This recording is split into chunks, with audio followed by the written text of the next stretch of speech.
உலகை எழுப்பும் ஞாயிறு அங்கே குடியிருப்பான். அவன் ஆனை முகத்தனின் அடியவர் மனத்தில் ஒளியாய் வந்து கொலுவிருப்பான்.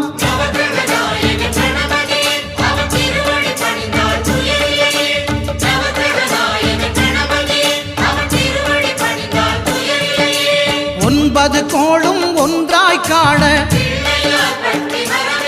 அங்கு கற்பகம் என்னும் கடவுளின் மெய்யில்